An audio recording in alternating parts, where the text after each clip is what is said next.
Hello, it's Wednesday.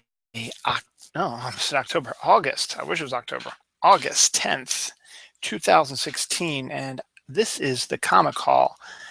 I'm your host, Dylan Lang.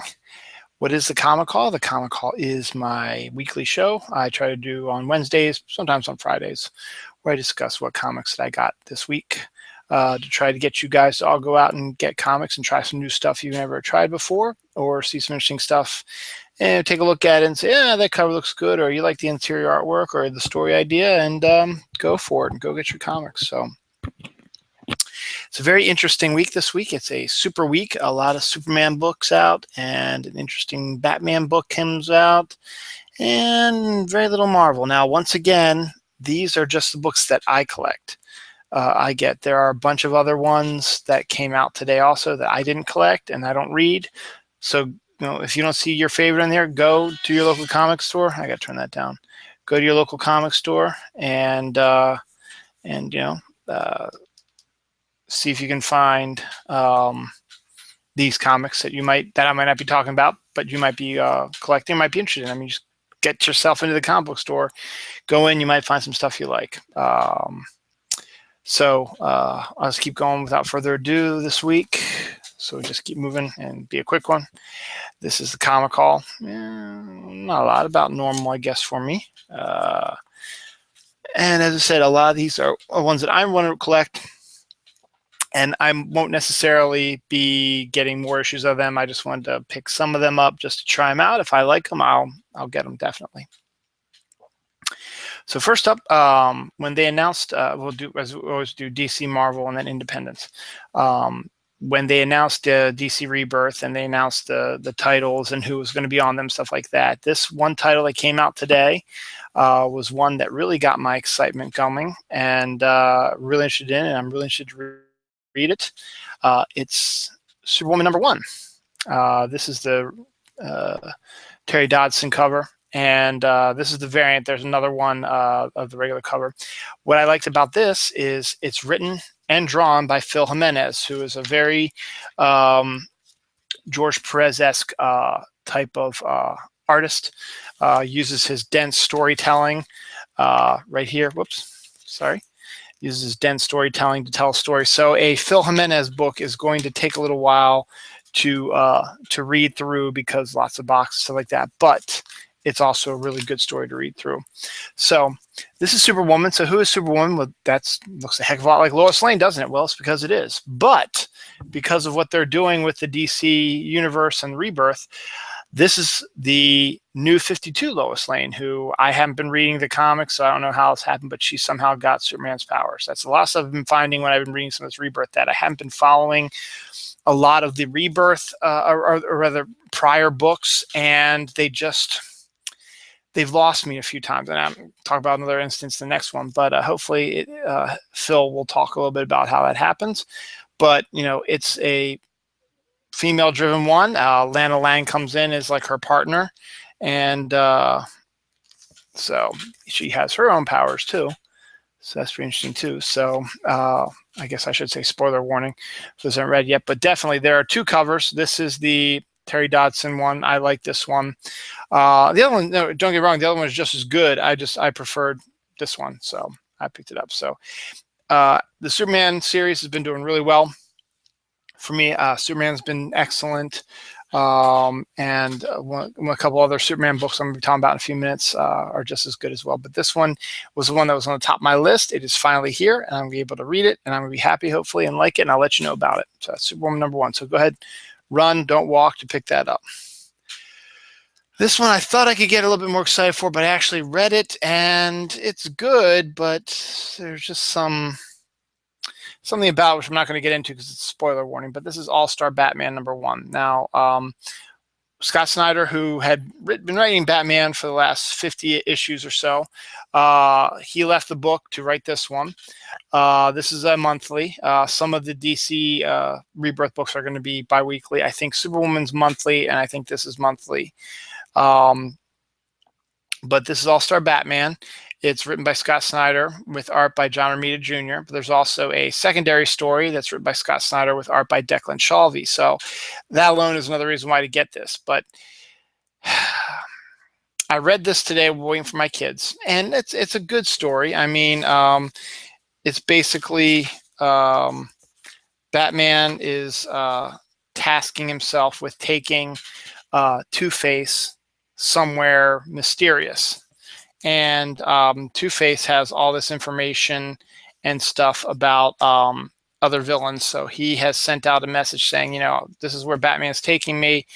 If you want, I don't want to go there. So if you want to help me, come get me, and I will give you all this money in the world. So basically, everybody and their father is coming after him. So right now we have the Killer Moth makes an appearance in this. Who else is in it? Killer Moth and Firefly and who's this guy? This guy's like Spider or something like that. Black Spider. So you're going to see a lot of different villains taking them on. But the ending, I'm not a big fan of, and I'm not going to get into it, but there's a pretty good shot of Two-Face. I'm not going to get into it, so we'll see what happens. But Snyder started off strong with Batman, and I just did not like his run. And now it looks even worse. I'm not going to show you this, but the Gentleman Ghost looks like he's going to pop up in there. Now, Declan Shalvey is doing pencils and inks for a backup story, which is driving me crazy also, because I don't know who that is with Batman in the yellow, and that's who the main focus of the story is. So if I guess I should have read Snyder's previous run. He's not Robin. This guy is someone named Dutch or something like that. I gotta see if I can find what his name is here. Duke. So I don't know who it is. And so I was a little bit confused, and they don't really explain who it is. So a little underwhelmed by All-Star Batman. Interesting art by John Romita Jr. and an interesting story, but we'll see. All-Star Batman #1 off camp. But don't take my word for it. Go out and get it. The only problem is it's $4.99 for 2 stories, so it's more expensive. It's $2 more than your regular DC comics are. So. Okay. Next up is New Superman. I read this one the other day. It's a Chinese Superman. It's written by Jean Luen Yang with art by Victor Bogdanovich and inks by Richard Friend. It was a good story. It was good. I'm still not a big fan of the main character yet, but I don't think you're supposed to be. I think he's supposed to earn his way back in, but this is the Chinese Batman and Wonder Woman. And he's going to be fighting in the Justice League of China. So pretty cool. So it was a good story, and it should be interesting to see. What they do with the other members of the Justice League and the new Superman as well. But it's all new characters and very interesting characters, and we'll see what happens. So it's New Superman #2. #1 should still be available. It didn't have Rebirth books, so you might be able just to find #1. It should be pretty easy to find for you if you go to your comic store and get caught up that way. A couple weeks ago, I showed you the Rebirth #1 of this comic. Now the first issue of the comic comes out, and hopefully we can get more into the gist of it. This is Red Hood and the Outlaws, #1. Now, originally I wasn't going to buy this because I'm not a big fan of the Red Hood, but the premise has gotten me to purchase it, and so hopefully I'm going to read it, and hopefully it'll be good. This is written by Scott Lobdell, art by, where are you, Soy? Dexter Soy. And basically it's going to be a reverse Trinity or Dark Trinity or whatever. So you have a Trinity book coming out in a couple months with Batman, Superman, and Wonder Woman. This one has Red Hood, Bizarro, and Artemis, which is basically like the mirror image of the Trinity. So I might just get just for that. But it's interesting. The artwork looks pretty good. Dexter Soy doing a pretty good job, and we'll see about Scott Lobdell. But the fact that you're going to be getting him teaming up with Artemis and Bizarro is what's going to win it for me. So I think they'll get me hooked for at least another couple issues. So we'll see what happens. So the Rebirth came out a couple weeks ago. #1's out now. So check that out. I'm going to be picking up most of the Rebirths and then maybe the first issue of the comic to see if I like it. This one just is one that I'm probably not going to follow, but you never know. This is Deathstroke Rebirth #1. Deathstroke's always been an interesting character. He's a villain. He's basically kind of like the Punisher, but he's also been kind of a villain. It does bring Christopher Priest back to comics. He hasn't written in a while. But he's back, and art is by Carlo Pagulayan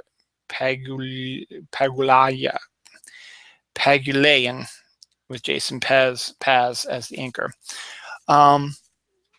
It's good. Hopefully, it looks like it's going to be ignoring the Tony Daniel one, bringing him back to his older self, which I prefer than a younger character. And so we'll see. I mean, Deathstroke has been always an interesting character, but you know what? I don't know if he can fully control a entire series by himself. But Christopher Priest is writing it, and the artwork looks pretty decent. And Deathstroke's Deathstroke. So we shall see what happens. But Rebirth #1 for Deathstroke comes out today, so go ahead and pick that up if you're interested in that. And if you like it, follow the regular series when it comes out again. A couple weeks ago, I discussed a controversy that was going on in Wonder Woman with Frank Cho doing the cover, and his latest variant cover for issue #3 got edited, and he didn't like it, so he quit doing the covers for Wonder Woman. But he did have, I think, at least one more in the pot, and so Wonder Woman #4 shows it without the inks. But this is, I think, Frank Cho's last variant cover for Wonder Woman. Wonder Woman has been phenomenal. It's written by Greg Rucka, and I gotta explain a little bit. It's bi-weekly, so you get an issue at the beginning of the month and at the middle of the month, or the middle of the month and then the end of the month, somewhere around there. But either way, what happens is what Greg's doing is he's following present-day Wonder Woman in the first week. Let's check home. So, oh no, this is the 10th. So no, it would be the second week. So the first week, which is what this is of the 2-week month period, it's August 10th. Let's just say that August 10th, we are going to follow Wonder Woman year 1. So we're looking about her before she became Wonder Woman on Amazon, on Paradise Island, and with the Amazon, stuff like that, and see how Greg Rucka is building up her history like that. Then in 2 weeks, which will be 14 days from now, the 24th of August, which is coincidentally the first day of school for my kids, Greg Rucka will be doing his story with the modern day Wonder Woman. So he's got different artists and different stories. So this is the year 1. His artist on year 1 is his constant collaborator, Nicole Scott. And her artwork is fantastic. So this is the year 1 story about the Amazons and how Steve Trevor came, and the history of the Amazon, stuff like that. Greg Rucka is a fantastic writer. So this book has been amazing. And then in 2 weeks, on the 24th, we will have the next part of the Wonder Woman in present day, which is written by Greg Rucka with art by Liam Sharp. So Wonder Woman year 1 is going on right now with Nicola Scott. So good artwork. So just read, because both stories are good. They're both written by Greg Rucka. But if you're more interested in just the year 1 stories, I guess you go with the even numbers. And if you're interested in the current Wonder Woman, you gotta go with the odd ones. But I would just buy the series. It's fantastic. You'll love both series. So next up is Flash #4. I like this cover. It's written by Joshua Williamson with art by Neil Googe, who I haven't seen in a really long time. When you're bi-weekly, like a lot of these are, you're going to have a lot of guest artists, stuff like that. So I've always liked the Flash, and I haven't actually read his story yet. He's one of the ones on my list I want to start reading from the top. So there's lots of speedsters and stuff like that going on. So hopefully we've got the Flash #4. So if you like the Flash and you like the Flash TV show, I'd probably recommend picking up the Flash comic. All right, a lot of DCs this week because they're doing a lot of bi-weeklies. I thought Ethan Van Sciver would be doing artwork for this. Next up is Hal Jordan, the Green Lantern Corps #2. There is a Green Lanterns book out now called Green Lanterns. The most recent issue came out last week. Focuses on Simon Baz and Jessica on Earth. It's fantastic. It's an amazing comic. They're doing a really good job. But a lot of people still want to know what happened to Hal and their favorite Green Lantern Corps people. So they came up with another Green Lantern book called Hal Jordan and the Green Lantern Corps. And this is the second issue of it. They had a rebirth issue, and then the first issue came out a couple weeks ago. I read both, and not as good as Green Lanterns, but entertaining enough. But now we get the return of the Green Lantern Corps, which hopefully might be able to bring things in, because I've never really been a big fan of Hal's. I've been a big fan of the other ones, particularly Kyle. But I like John Stewart. I like Guy Gardner because he's from Baltimore, and I like Kyle. And I haven't seen Kyle in a while, so I don't know what's going on with Kyle. And of course, Sinestro is the big bad in the first story, because let's face it, everybody needs to do a story about their personal Joker. The Flash's Joker is Reverse Flash.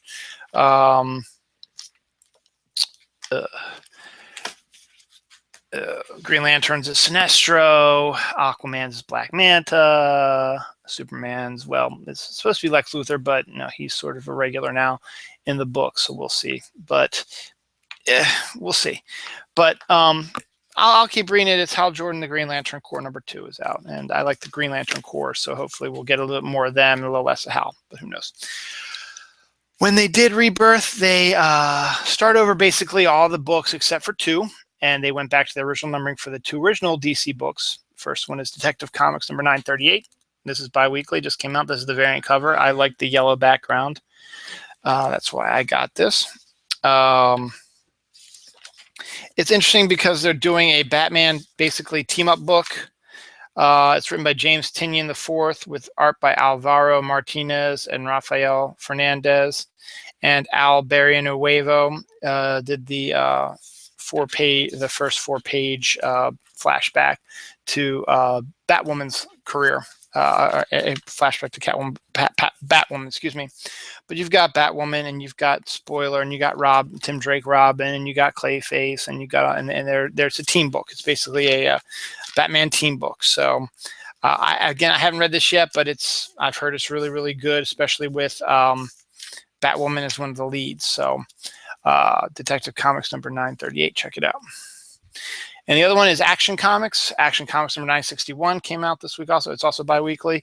It's written by Dan Jurgens, who has written a ton of Superman books, and he's drawn a bunch too. Arts by Steven Segovia and inks by Art Thibbert, who I love. Art Thibbert's a fantastic inker. So we've got Lex Luthor, Superman.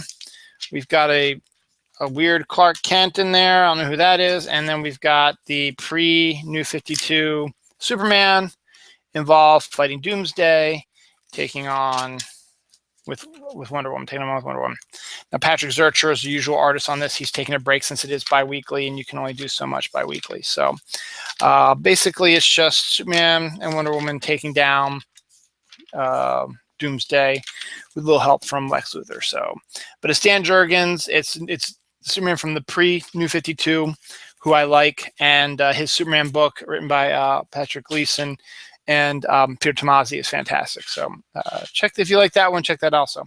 So it's all the super books and all the other DC books. The only last DC book I have is they own the rights to the Hanna-Barbera characters, and they've been updating the characters in the comics. This is the Flintstones #2.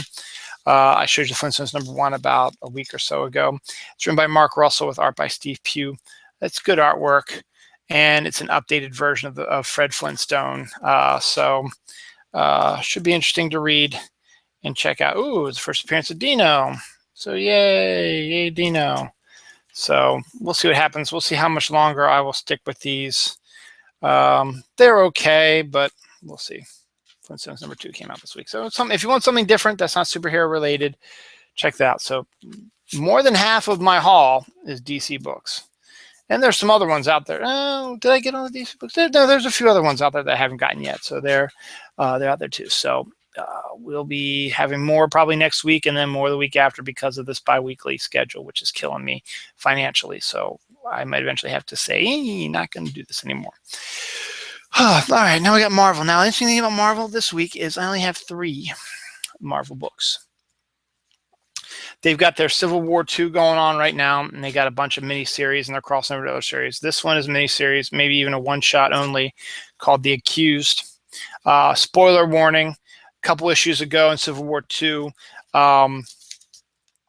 Hawkeye killed Bruce Banner, Incredible Hulk, because Bruce Banner asked him to.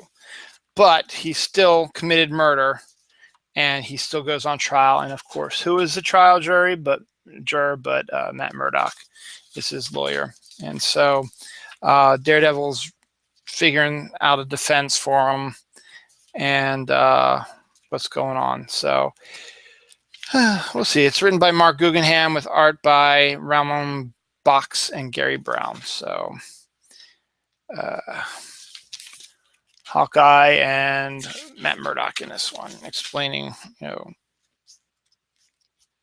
what's going on. So it's basically an episode of Law and Order in comic form. So The Accused, I think, is a one-shot. So we'll see what happens. I almost bought the Ron Lim cover. I kind of wish I did now. I mean, this is a good cover. Don't get me wrong. It's a really nice David Mack cover, but the Ron Lim cover was just a classic cover, and I like Ron Lim's artwork, but I had to go with I guess the Good Hand, so the main cover on that one. Black Panther #5 introduces you to brand new artist Chris Sprouse, who I've actually met personally. Really cool guy. I like his art style, and it's written by Ta-Nehisi Coates, with pencils by Chris Sprouse and inks by Carl Story. And Chris Sprouse's artwork is fantastic. I love his artwork. I've always loved his artwork since at least the 90s when he did that Legion book, Legionnaires. That's where I first heard about him. And then he did the Alan Moore book also, which was really good too. But gotta love Chris Sprouse. So Chris Sprouse doing some good artwork. Good to see him on a regular book. Not that Brian Stelfreeze was bad; he was good too. But I like Chris Sprouse's artwork. So Black Panther #5, brand new artist, continuing great story. Finally, I talked about this on my Dylan No Show, which I do every weekend. I saw Deadpool. I like Deadpool, the movie, but I'm not a big fan of the comic character. The only comic I would buy of his is this one, Spider-Man Deadpool #8. This is the newest issue. It's written by Joe Kelly with art by Ed McGuinness, inks by Martin Morales and Livesey. And it's funny because Ed McGuinness is very cartoonish, and it sort of fits the Spider-Man Deadpool sort of vibe you get. Plus you get Spider-Man's new costume, which is black and red, looks like a Black Widow type of thing. So interesting. I don't think it's going to be a regular costume on the Spider World, but we'll see.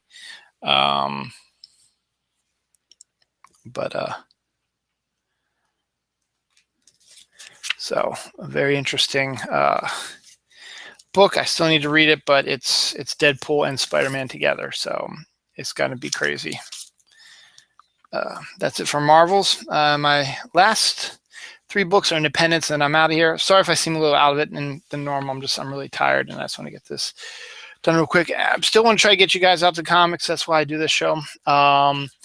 This one's got interesting. I put this into the independents because it's a crossover with an independent.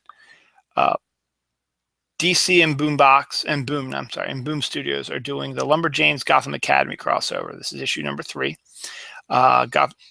Gotham Academy is the Boom Comics comic. I'm sorry, Lumberjanes is the Boom Studios comic about basically like Girl Scouts, and then Gotham Academy is about prep school girls and boys at Gotham, and they're crossing over. Now, what's interesting about this is Lumberjanes has been picked up to be a movie directed by a woman, so we'll see how that comes into development. So we'll see what happens. But this is written by China Clogston Flores, who's a really good writer. Pencils by Rosemary Valero O'Connell, inks by Maddie Gonzalez. So an entirely female cast of creators, which is fantastic to see a different take on things. You get a Gotham Academy, Lumberjanes. Gotham Academy will be coming back in a regular series in November, I think. So, and Lumberjanes you can still pick up through Boom Studios. So it's again something a little bit different than you're used to. So if you're interested in comics, or if you think comic books are cool, but don't necessarily want to look at the superhero comics, Lumberjanes Gotham Academy is a good one to pick up on. Also, just another way to show you that there's more to comics than superheroes. Which reminds me, we also have the newest issue of Black Eyed Children from the Aftershock studios that brought us Animosity last week, which is fantastic. Black Eyed Children, or Black Eyed Kids, is by Joe Pruitt with art by Simon Gudransky, which is very, very good.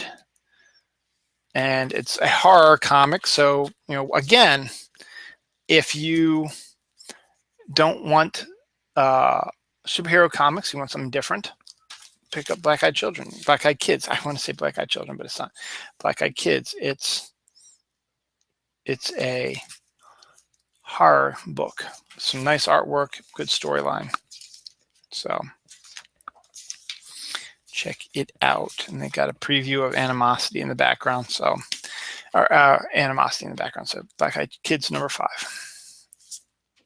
They might be coming to the end soon. I think it's a mini series. So it might become to end number 6. So we'll see. And finally,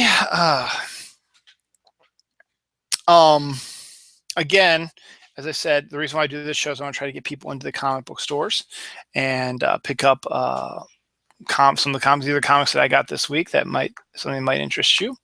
And what's out there also, because you might not know what's out there because you haven't gone to the comic book store, but this is a way to tell you what's out there and might be interested in picking up. But also to go show you there's more to comics than just superheroes. I just showed you a horror book and like a kids family type of book. There's also a lot of branding. Not the branding is not the proper term, but Doctor Who, the 9th Doctor, number 4, came out today. There's lots of these books based on television shows, movies, stuff like that. Torchwood came out last week, but this is the Doctor Who. The 9th Doctor is my favorite and my wife's favorite. So I picked this one up. It's written by Kevin Scott, art by Chris Bolson, inks by Marco Lesko. So it's a new artist on here. Adriana Mello usually does the artwork, but she needs a break, I guess. So if you like Doctor Who, this is the 9th Doctor. This is my favorite, but the 10th Doctor has his own book. The 12th Doctor has his own book. The 11th Doctor has his own book. His 4th Doctor has his own book. His 8th Doctor has his own book. So, Titan Comics, which is based in Britain, does a lot of Doctor Who licensed product. And obviously Torchwood also. So if you want to see the further adventures of one of your favorite TV shows or movies, again, go to your comic book store and check it out. All right, I'm tired. I know I probably showed it. Hopefully I'll be more energized next week, but there's some good stuff. Good stuff to read, good stuff to get. Go to your comic book store and just check stuff out. You might see some of the stuff that I showed you. As I said, there's a bunch of other ones that didn't come out that came out this week that I wasn't interested in. But this is what I'm interested in, and this is what I got. So I just want to give you a taste of what's out there. So you might be like, I kind of like the artwork on that one, or I kind of like the story on that one. Let me go see it. So on that note, I'm going to say good night and have a pleasant weekend, and we'll see you next week. You'll see me again tomorrow. I'll be on the new episode of The Snooze with Tony Solo around 9 o'clock-ish.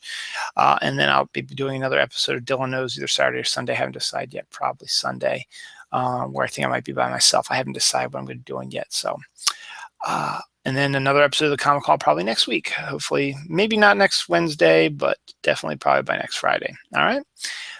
Take care, be good, and go to your comic book store, pick up some cool stuff. All right, bye guys.